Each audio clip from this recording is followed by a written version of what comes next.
Hello and welcome to the INDYCAR Debrief, where we're taking you behind the scenes of the 2021 NTT INDYCAR Series and helping you to make your picks for the INDYCAR Series Fantasy Challenge driven by Firestone.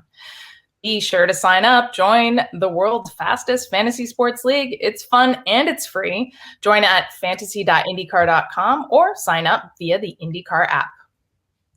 I'm Jen Horsey here with co-host INDYCAR driver Connor Daly and Racer Magazine's Laurence Foster. Hey guys. How we doing?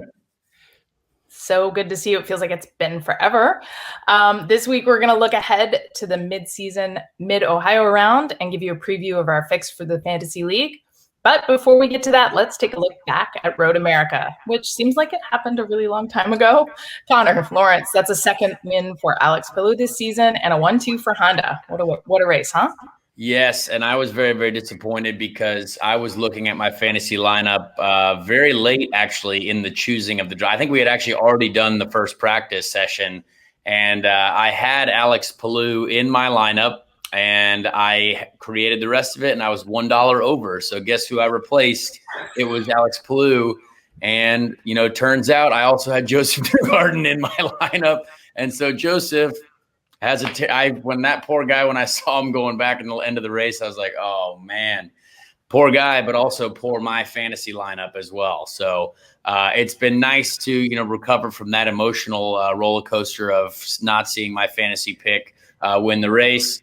But yes, it was very nice to have a weekend off. I feel like it's been crazy busy. I mean, I was in Arizona for my weekend off, running in the heat, getting ready for Mid-Ohio, and maybe having a great time. But we were in the simulator yesterday as well, trying to get ready. So it's nonstop, and it's good. But then after this, we won't even know what to do with ourselves. We got so much time off. And I think Connor there hit the nail on the head there with the main talking points from Road America. Alex Palou getting the second win, but another heartbreaking weekend for Joseph Newgarden. Led 32 laps in the race, was leading as they got to the final restart with 2 laps to go, and then a gearbox glitch and fell back to 21st. And it also looks as well that we're beginning to get clarity on who is going to be in the final showdown, the final sort of title chase as we get into those final races after the summer break.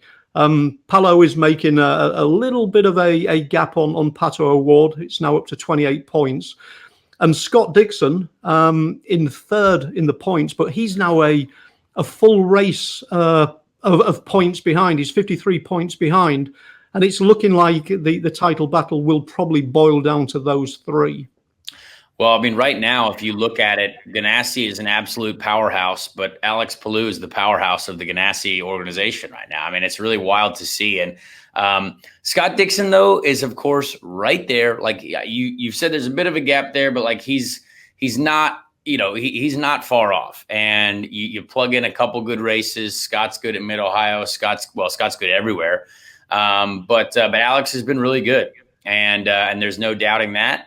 And even Marcus Ericsson has a win now. I mean, that team is at a very, very high level right now, and they're taking advantage of it. But yeah, poor Joseph. I mean, that is, very brutal. Like I obviously, we know that I've got terrible luck, but that's the worst. I mean, like if you're leading a race and something like that happens, like that's just the worst. And the strategic element that brought, that a lot was going on in Road America as well. Certainly for us, there's people trying to make some big moves that everything's just a lap away from happening. You know what I mean? You had Will Power leading Detroit and his car doesn't refire. You know what I mean? So like things are changing. There was like a stat that I saw that like the leader of the race with 5 laps to go has not won like 4 races in a row, which is like a wild statistic. So Mid-Ohio could be, green flag the entire way. Could be very, very simple. Could be a nice, casual race, or it could just follow along with the whole season and something wild can happen and someone who starts last could win. You never know. Connor, what happens on a team like that when you have teammates who are in presumably pretty similar equipment performing at different levels? Like Scott's kind of on the bubble here. Like, he has to perform at Mid-Ohio. Are there team orders to like make some space for him and help him get some points so he stays in it? Like, what happens on a team inside? Definitely no team orders in IndyCar for sure. I think everyone's pretty fair. As long as you don't hit each other, like, you're fine. But yeah, I mean, I think what it comes down to right now, and I think you see this with multiple different teams. You see Pato doing really well, and the team car sometimes struggling. You see Alex Palou doing really well, and sometimes Scott not doing as well. You see Joseph at Penske, the other Penskes aren't doing well. Because this car right now, it has a very, very small window of operation for drivers. Like, if you're in that window and you get exactly what you need out of that car, you're going to have that extra 10th. And we're only talking an extra 10th, an extra 2 tenths maybe. But right now, technically, it's so difficult, I think, for me personally, because I know I struggle to get in that window. But Renus's window, my teammate, is much, much more open. And he doesn't have the experience of driving the car pre-aeroscreen. So all he knows is the car with the aeroscreen, which has changed the handling characteristics quite dramatically. Obviously, the safety is, number one, which is great, but it's provided us, this new challenge. So, I mean, I've said that multiple times before, but I think you can see every weekend, certain team guys are able to put everything together, get in that window of operation, know what they want. And then there are other guys that are really struggling with it. So I find it very interesting and very fascinating, because you see Alexander Rossi and some of the guys like Ryan Hunter-Reay is a perfect example. Those guys didn't forget how to drive. I promise you that. Like, James Hinchcliffe didn't forget how to drive either. And me and James have had this conversation before, like, because we're like, look, man, we didn't really like forget how to turn left and right. It's just a matter of like, you have to, when it's so competitive right now, I mean, we're talking the most competitive field, I think, in the last 20, 30 years, like wildly competitive. And if you're not in that perfect window of like you and your engineer on the perfect same page, dialing in exactly what you need of the dampers, tire pressures, springs, everything. I mean, you have hundreds of things to change on this car. And if everything's not perfect for you, it's going to be tough. So I find it very fascinating. I think the newer drivers in this series, Pato, Palou, even Colton Herta is obviously very, very good. Even Grosjean, the guys who are like new to the series are doing very, very well. And I think that just goes to show kind of what a lot of drivers who were pre-aeroscreen were used to is a little bit more challenging now in this current era. So is that you communicating with your engineer about how you want this car to feel and trying to wipe the history of how it used to feel? Or is that a driving thing, or is that your engineers? Like, why do you think the new guys in particular are finding this easier? I think it's just a matter of what you've tuned your brain and your driving style into for years for some people, or even for 1 year for some people. So it's just a challenge. I mean, we're talking about a sport that is a much more detailed program than people really understand from the surface, because when you're looking at it, you're like, well, they're going in circles, and I'm assuming they're putting some wing in there every now and then, but there's so much that you can do that you really got to nail it every weekend. So it's a combination. I mean, it's a team effort. Like, I can tell you, even though we haven't got the results that obviously we want to yet, but from where we were last year compared to this year, like, technically we have taken a massive step forward, and it just takes time. And I think for us, we have seen the results, obviously not on the racetrack because of a diverse amount of things, but we know what we are doing is actually getting better, which is great. And I think a lot of the other teams would be saying that as well. But the problem is you're just fighting for just a little bit, just tenths of a second. And you can't. So I know that there's data sharing that happens in teams. Do you keep some things to yourself, or could you just take the other car's setup wouldn't work for you, for example? Like, how much can you exchange information among teammates? Oh, well, among teammates, you can't hide anything. So we see everything, but yeah, I can't drive Renus's car. We tried it in the simulator again yesterday. What Renus likes, I don't like. There's every driver has something that they need to feel through the steering. They need to feel through the brake pedal. You turn in a certain amount, 2% more aggressive than the other driver, things are going to feel different. So there's always those small things. But yeah, I mean, I've got all of his information. I see what he's doing. But there are certain things that I need out of the car to do that, that he doesn't need. So there, and I'm sure every team has that same type of scenario as well, because you see Colton Herta doing quite well with Andretti, and I promise you, Alex has all of his information. Rossi's got his data; he's checking it out, but he's not the same human being. That's really interesting stuff. Well, thanks for that insight. Now I kind of want to take a look at how did we do, as we all have the same information when we go into these fantasy picks. How did we do at Road America? Laurence, let's take a look at that. Terrible. Yeah. Do you know what, we did do terrible, but one of the recurring themes is collectively our inability to guess podiums. I don't use this as an excuse, because we have been doing badly, but you look at our scores compared to Team Grappa, the high score from Road America. Team Grappa not only got Palo and Colton Herta in his team, but also put them into the podium. And when we're competing with pros like that, we do look rather miserable. So I mean, guys, it's hard to say that you guys both aren't pros. I just have to say, you know what the funny are legit pros. The funny part about that race, though, is that there was a time that second to last yellow where me, Harvey, Pagenaud, 6 guys pit to try and make it to the end. That would have changed the entire race, because on that restart, Jimmy Johnson went off in the kink, a big moment. I don't think the TV caught it at all, but I was like, oh, there's the yellow that we need. That's going to be the 4 or 5 lap yellow that suddenly we cycle to the lead and we have enough fuel to make it. And it did go yellow. Jimmy caught it. He saved it. But something like that, if that would have happened, that strategy call that you make puts an entirely different group of people. I mean, Jack Harvey started up front, but it would have changed everything entirely. So we're talking fantasy. I mean, it's like gambling. You know what I mean? Yes. You're well, you're one play away from, maybe buying a new house, right? But it wasn't the case for us this weekend.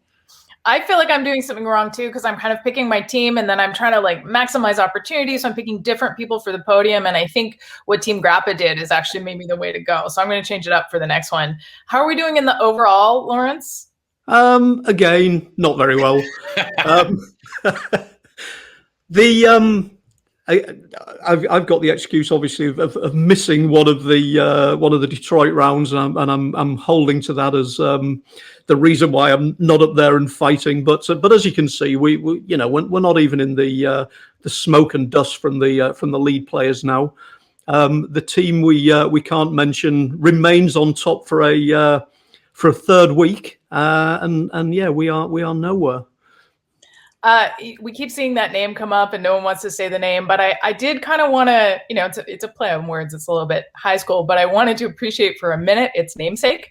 Last night I watched the Netflix documentary on Willy T ribs, which is a fantastic story of the first Black driver to race the Indy 500 back in 1991. I don't know if you guys have seen it. It's called Uppity, and it's fantastic. Everybody should check that out. That's my dad's best friend.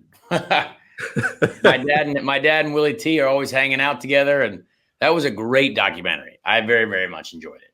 Yeah, fantastic. I think as well, it's so relevant as well still to today. What Willy went through, and the fact that he was the first African American to start the Indy 500. But I think you watch that documentary and just realize that there's still a long way to go. And such wide-ranging influence, Lewis Hamilton's dad cites ribs as the reason he wanted his son to get into F1, right? Huge groundbreaking stuff. And he seems like a really interesting character. I hope I get a chance to meet him. He's awesome. That's great. So as we look ahead now, I guess, into the next round, we're past the midseason in points. So this is where the conversation goes, right? We're all about the championship. Laurence? Yeah, this incredible to think, but this weekend, Mid-Ohio is round 10 of 16 races. We are well past the halfway point.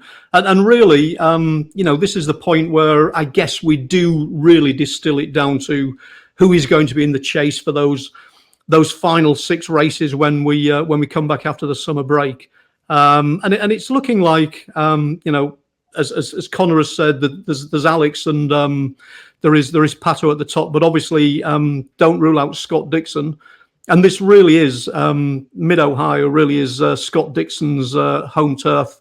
6-time winner. The last one came in 2019. Does it have that feeling that it's basically Scott's race to lose and that it will put him right back into the title fight, I wonder? Yeah, I mean, I think this race in particular, it is an event that if you're on your game, no one can beat you. Like when Scott won in 2019, I mean, there was no one even close to him, from what I remember. And, Joseph's been very good there. I think Colton's going to be very good there. Obviously, Graham Rahal is very, very good there. So it's, and even us, like we qualified 4th there last year for the second race. So we know that we have a lot of pace there. And I think Renus is going to be strong there depending on how his shoulder feels.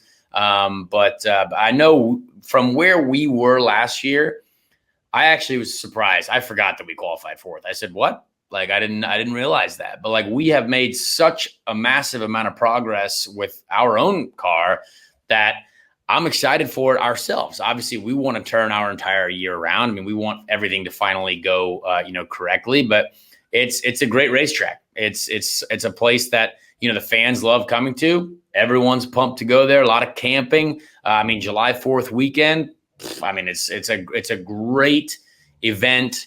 And I'm excited to see what happens. But I bet this field and this qualifying session might be the closest that we've had at a road course all season long. Very cool. It sounds like we're in for an exciting weekend as usual. And as we look ahead to that, let's take a look at what we're picking. So it's Laurence, business as usual.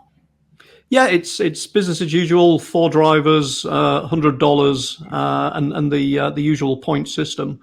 But we thought for a little bit of a fun, and it seemed the right time of the year, that we'd look at how drivers have sort of delivered on their prices so far this season.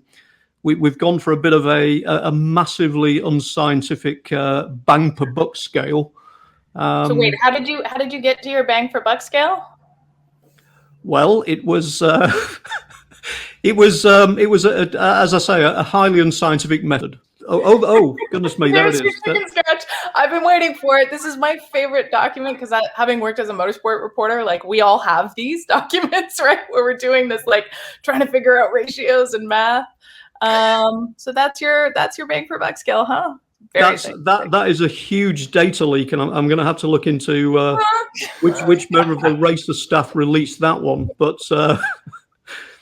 But yeah, looking at a couple of guys who have obviously been returning on their their cost. 2 guys who are quite expensive at the moment. Alex and Pato both come in at $30, but both are actually delivering strongly in terms of points per dollar.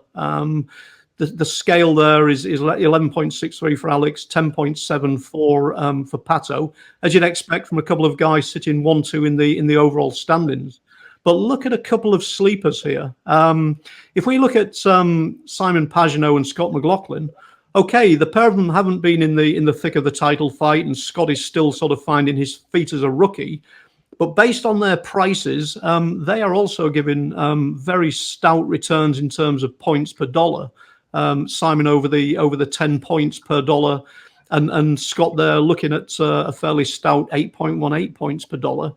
But compare that with three drivers that we spoke about earlier. As Conor says, these are 3 drivers who haven't forgotten how to drive. But in terms of Andretti's overall performance on a weekend to weekend basis, and in terms of some just bad luck for them as well. These are guys who are not really delivering on their pricing. And poor old James Hinchcliffe there is under 5 points per dollar at the moment. But on the bright side, all of them showed, the Andretti guys all showed strongly at Mid-Ohio last year, including a win for Colton Herta and podiums for Alex and for Ryan Hunter-Race. So, this could be the weekend where things are beginning to turn around for them. Yeah, I'm excited to see. Yeah, I'm excited too. I've got to put Scott Dixon in my pick. Like he needs to score points this weekend. He's going to be very motivated, and he's won 6 times there. Like I think I've got to. That's my first pick. I'm going to pick him for podium. I'm going to put him on my team. This new strategy for myself. And then I'm curious. Maybe Colton Herta is a good ad. Hadn't thought about maybe Simon Pagenaud or Scott McLaughlin. Where's your head at? Well, if you look at the racer picks, none of the above. We've actually gone for we've gone for Scott Dixon, because why would you not go for Scott Dixon at Mid-Ohio? But the fact that he's $31 means that we've had to be quite canny with our other 3 drivers. And we've basically we've gone with trends. Jack Harvey is due a big result. Jack Harvey is still only $23. Santino Ferrucci, who has come in and actually put in 2 6th place finishes and a 10th place finish for Rahal Letterman Lanigan Racing. He's good value at $23. And also Romain Grosjean, another guy who has already shown that he's got what it takes on the road courses. And I think maybe a big weekend for him at a track like Mid-Ohio. What do you think, Connor?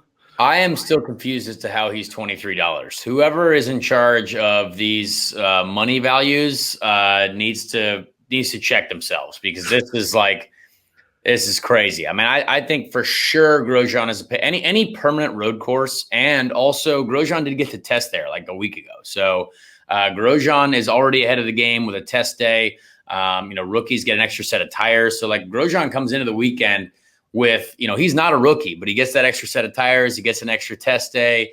I mean, he's got it all going on. So I think he for sure is a good pick. I think Harvey again is for sure due a big result. I mean, the poor guy has also had a lot of bad luck this year. So I definitely like those 2 picks. Santino, I'm not really sure about. I think there's a lot of situations where he's been fast, but also there's been a lot of guys who got some good luck this year with certain different things. I mean, I think everyone knows that we don't get along, but I mean, the guys, had some good results. So like, no arguing that. And I mean, Dixon, I mean, you kind of picked 3 of my 4 guys that I would definitely go with. If you want to, like, I think it would be hard to count out Colton. It'd be hard to even count out, like, I've got to think Rossi is going to have one. You know what I mean? Like, I so badly in my heart think that that's going to happen. But at this point, like, I was thinking about this morning. I was like, do we even make sense picking people anymore? Because, I mean, you got guys, there's been all kinds of diverse podiums. You've got Marcus Ericsson win races. You've got, 8 of 9 different winners, or 7 of 8 different winners, whatever. Now you've got finally 2 repeat winners. Good for us. Maybe we finally got some repeat winners. But yeah, it's such an interesting, when you look at the top 10, every time I'm like, man, like, what's going on here? So I actually am still going to be thinking about this, because I want to find the golden nugget for the weekend. I want to find who's going to, I'm thinking maybe Felix Rosenqvist, big comeback weekend for Felix. He's feeling good. He's had his, little two weeks off to get his brain right, get everything going again. So I don't know. Like, I think Felix is also deserve a good result. And so, yeah, it'll be really interesting. Does Bourdais finally get something? You know what I mean? Like, Bourdais, obviously very good at these permanent road courses that he's done for the last 400 million years. You know what I mean? So I have so many questions in my head, and I hate that I make the wrong picks, but I want to finally nail it and get it right. I think the value equation that Laurence has put together has been hugely interesting and informative, because I've had Rossi in my picks a ton, right? Based on past performance. He's a good guy, I really like him.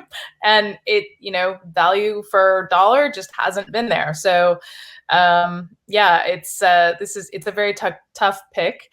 Connor, is this one where we pick you, or should we, what do you think? Don't do it. I mean, I actually, honestly, like, I went into it, I said, we're going to win this weekend. I think finally, you put everything together, U.S. Air Force, July 4th, all the things just feel right. We qualified 4th there last year. We figured out what we need in the race setup over the last, 6 months. And I just think it has to, we will keep doing what we can do. And at some point, all we can do is just do the best we can do every day. And I think we'll be good. I really do. So I'm not going to pick myself though, obviously. But there's no reason why we shouldn't be competitive. So we'll see. All right. Well, there you have it. Thanks to everybody for sharing your recommendations and your, at this point, best guesses, I think, from our league. There's a lot to think about before we get to Mid-Ohio, and I'm really looking forward to an exciting weekend. And it's going to be our summer break after this. So we'll be back in early August to preview Nashville's new street race.